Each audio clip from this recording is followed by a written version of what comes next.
للمعلق أحمد الطيب، أيهما أمتع للمعلق أحمد الطيب؟ التعليق على مباراة للأهلي ولا تعليق على مباراة للزمالك؟ لا، التعليق على مباراة للزمالك. للزمالك؟ طبعا. ليه؟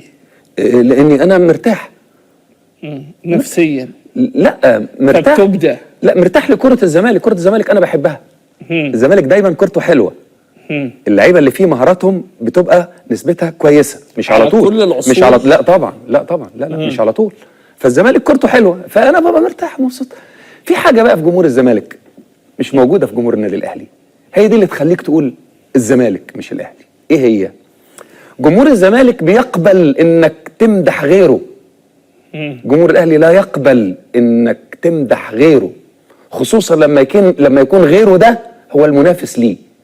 النادي الاهلي لما بيكون كويس وانا بعمل له ماتش كويس يتناسب مع امكانيات المباراه وقيمته، عمر ما واحد زملكاوي بيجي يقول لي كابتن انت قلت لهم كده ليه؟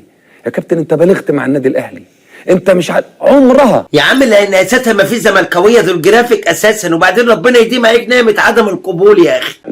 يعني من شبه المؤكد ان خلاص مش هيبقى في تواجد لمحمد الشناوي الحارس الاول للنادي الاهلي في المباراه القادمه، والكلام المؤكد ان مارسيل كولر يعني قرر ان هو يريح الشناوي يوم الحد اللي جاي في المباراه الاولى. الراجل كولر اجتمع مع الجهاز الطبي والجهاز المعاون بالنسبه له، اتكلم معاهم. اكيد كلنا عارفين اهميه محمد الشناوي في مباراه زي دي، ولكن كولر شايف من وجهة نظره، وهي وجهة نظر سليمة بنسبة 100%، ان هو مش عايز يجازف خالص بمحمد الشناوي في المباراة الاولى. كلنا عارفين الاصابة اللي كان بيعاني منها محمد الشناوي بمشاكل في السمانة، ودايما بنقول ان اصابة السمانة اصابة مقرفة، ومن اسوأ الاصابات اللي ممكن تواجه لعيب الكورة. وممكن تحس ان انت كويس وتنزل التدريب، انما انت لو مش مأمن نفسك بنسبة كبيرة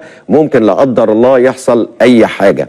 وبالتالي كولر قرر إن خلاص الشناوي يريحه على أساس يكون جاهز بنسبة كبيرة جدا في المباراة الثانية. يا باشا، الشناوي كان ممكن يبدأ المباراة ويتصاب بعد ثانية حتى لو ما عندوش حاجة. الأهلي يبقى من حضر، شناوي ولا غير شناوي، أفريقيا في الجزيرة كتبت لهم ال11 على قميص مغطى بالألقاب.